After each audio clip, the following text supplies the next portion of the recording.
Inspired conversation, number 16. And the question is, if you had the ability to change the world and do great things, what would you be doing? Okay. I love this question so much because it takes out... You just have to put yourself in that state of being, in that, take away all the limitations that you think you have. You take away all finances, you take away all of that stuff, and it's just a great way to get you in touch with, well, what would I be doing?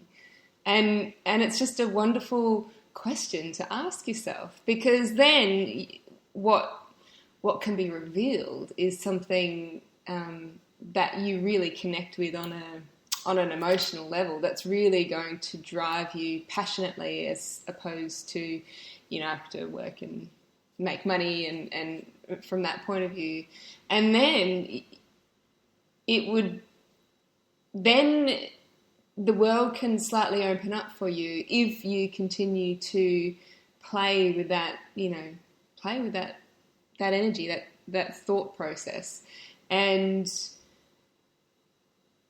then you can focus in on that to create that in your life and look at the little things that you can do to continue to align with that. I love how we've been... this question's inspired by Peter Diamandis. And it is, I think, and what you're touching on is when you are emotionally and wholeheartedly connected to a vision, that's when you are driven. That's when there is no such thing as no for an answer. Yeah.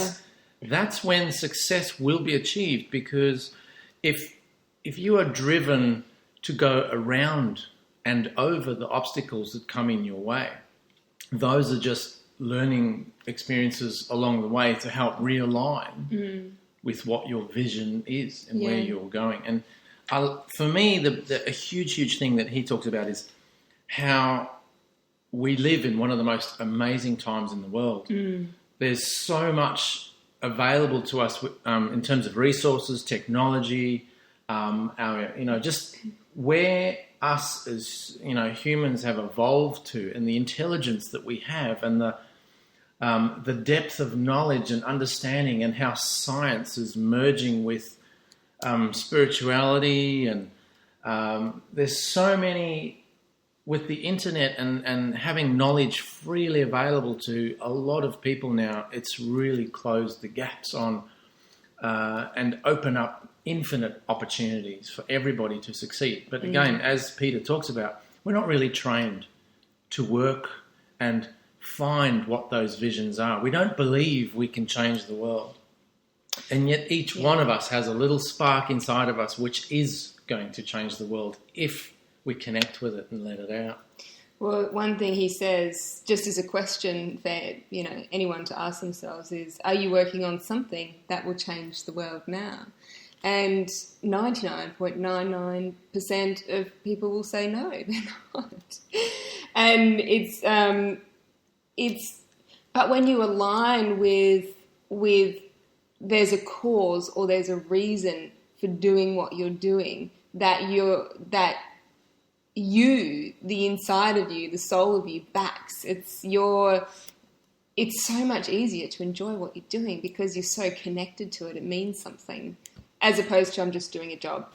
Yeah, and we're not taught that at all. We're not taught at all to look for things that are actually going to make a difference in the world, or we're not taught to even align with things that are really heartfelt within ourselves. Yeah. And for me, I don't know. I kind of look at why is it that we are so drawn to certain things as individuals? Like, I can't explain that. I don't understand. Like, there's got to be something inside of us. There's got to be something. There's got to be some bigger picture going on in the universe that's already, put all these things inside of us that we really love. And we're all different. We all have a different perspective on what those things are. And we're not taught to, as we're going through life, to really take note of those things.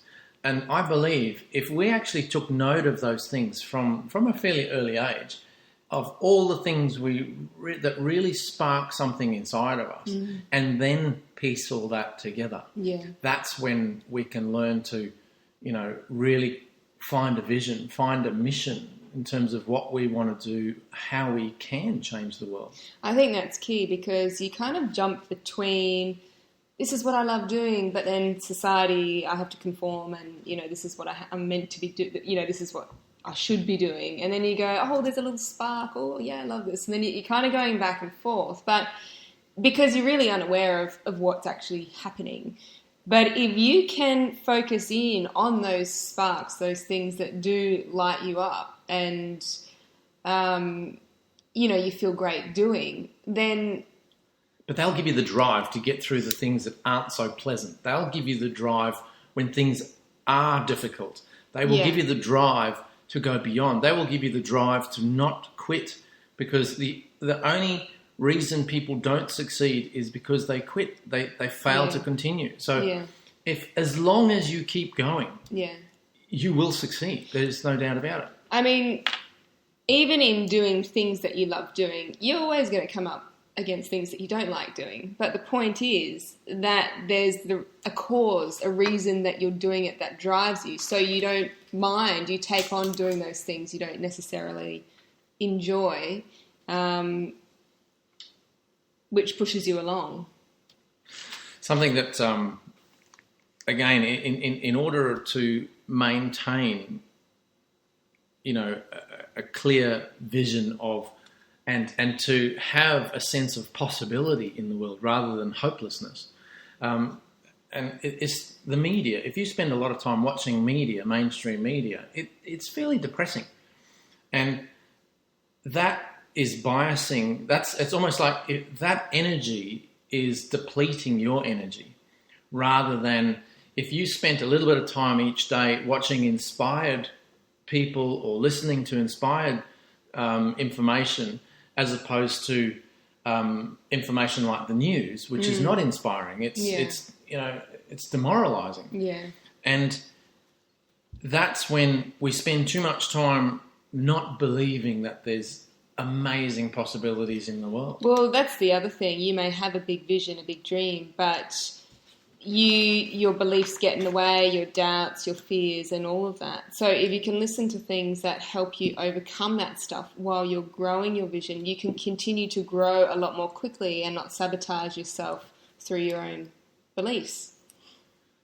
That's right. And it's really investing your energy in the possibilities that can be, or that, again, it's connecting with those heartfelt emotions inside of yourself, and really believing that there are possibilities for those coming true, and not letting your energy get sucked away